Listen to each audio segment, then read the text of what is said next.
Hi, I'm Craig Satterley. This is take one for the week of August 10. Peace be with you. So when my ophthalmologist and surgeon told me I would need eye surgery, urgent eye surgery, just over 2 weeks ago, she told me I would be kind of out of things for 2 to 6 weeks. And now that I've been out of things for 2 weeks, I'm pretty sure she's right. I'll be out of things for 2 to 6 weeks. It won't be total stop, but it won't be full speed ahead, which will drive my staff nuts because I'm kind of in it and kind of out of it, and I appreciate that. So what it means is, first of all, I'm needing to receive a series of eye drops, 1, 2, 3, 4 times a day, different combinations. If I had to be in the office, that would be a problem because Ann and Renee should not be giving me eye drops. But seeing I'm home, Kathy gets to do that. So that's not a problem. We just stop what we're doing for eye drops. Doesn't that sound fun? It also means that I need to limit screen time. So I need to limit time, especially that I'm on the computer reading email and the internet and all of that kind of stuff that I like to read. So I need to be careful of that. So that means a couple of things. One, as I have said for 7 years now, the best way to reach me, and I really welcome you reaching out to me, because otherwise it's really boring, and all I think about are my eyes. So the best way to reach me is that old-fashioned technology called the telephone. So if you dial the office, 517-321-5066, extension 101, and leave a message that includes your telephone number, I promise I will call you back. What is not helpful is writing me or copying me in on long emails that without a phone number that I need to read and respond to. So telephone, yes. Email, no.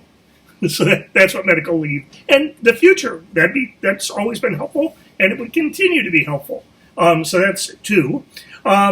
It means that the medical leave means that we need to see my ophthalmologist and surgeon whenever she wants to see us. And she is based at the Northwestern Medical Building in downtown Chicago, which is 4 hours one way from Lansing.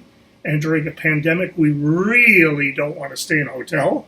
And it makes an interesting journey because between here and Chicago, not a lot of restaurants and not a lot of rest areas. So when the doctor says, come see me, we go see her. 5 days after the surgery, I guess, I was feeling a lot of pain, and we reached out to the doctor, and she was concerned that the pressure in the eye had spiked. So at 3:30 on a Tuesday afternoon, we got in the car, saw the doctor at like 7:30 at night, and got home from Chicago at 1 a.m. So we're going again on Wednesday. So when the doctor says go, we go. Pray for Kathy. This is kind of a lot on her because she's doing all the driving, and with the pandemic, you can't really ask anybody else to drive. So there you go. So that's the third thing. The fourth thing is, oh boy, surprise, surprise, Craig, you may need to rest.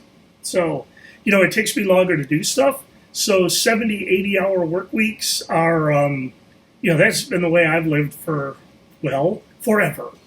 Since my time at the University of Michigan, I think. Kind of work hard, play hard, but work hard. And so I can be up for 5 or 6 hours, and Kathy will look at me and tell me you need to take a nap. And I'll protest like a little kid and then fall asleep. So there you go. So I won't be getting everything done as fast as I usually get everything done because I get tired, and this will be a little while. So 4 things in terms of me being on kind of post-surgical leave. I guess 5 things. 1, I'm not totally out of it, and that'll drive my staff crazy because they'll want to know, is he out of it or is he in it? And so we're talking every day. By way of review, 1, I need to rest. 2, we need to travel. 3, please don't do email, use the phone. And fourth, it's about eye drops, and kind of if we were in the office, that'd be a problem, but it's really not because we're at home. So there's the update. Things seem to be healing well, and we'll wait and see what happens. So there you go. So the other thing that's frustrating in all this is I'm missing some really good readings as far as preaching. I'm grateful to Pastors Anderson and Sprang who are picking up the pace. We are monitoring to see how much and how well the sermons we post are being used. And should they stop being useful, we will stop doing them. But this Sunday's reading is the encounter with the Canaanite woman, who in this time in our history, I'm seeing as kind of a peaceful protest. My sermon theme would be Canaanite Lives Matter, and I would talk about the fact that this woman, like many today, are protesting for the life of her kids, the daughter. And for years, we've been trying to figure out what to make of this text. Jesus reacts in a way that we would not expect Jesus to react, so we try to figure out what to make of that. And in this time, it occurs to me that we would never think of Jesus being a racist.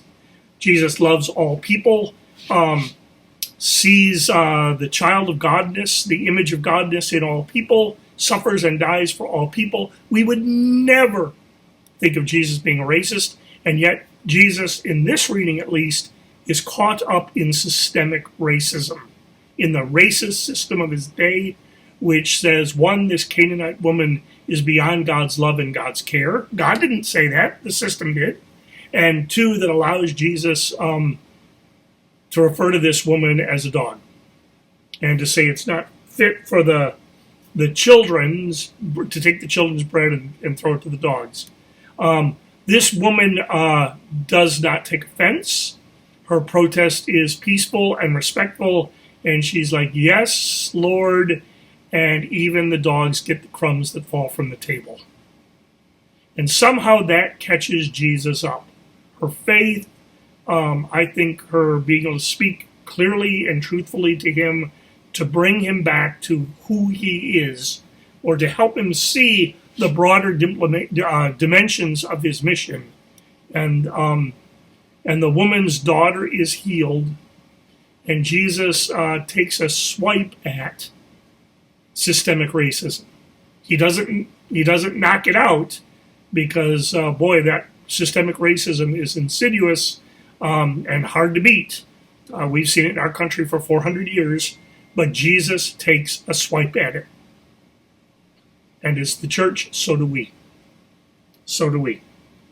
So Jesus came not only to redeem individuals, to bring healing and wholeness and God's love to individuals, but also to redeem systems.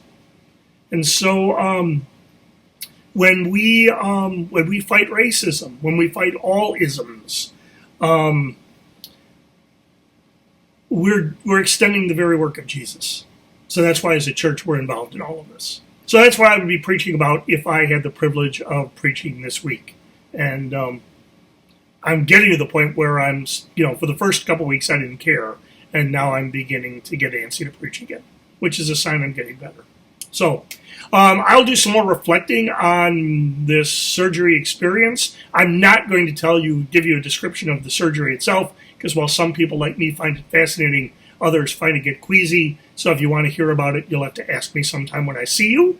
But I do want to talk about surgery in a time of pandemic, so I'll maybe do that. I will also want to talk about spiritual care pre-surgery in a time of pandemic, which was very different and very good.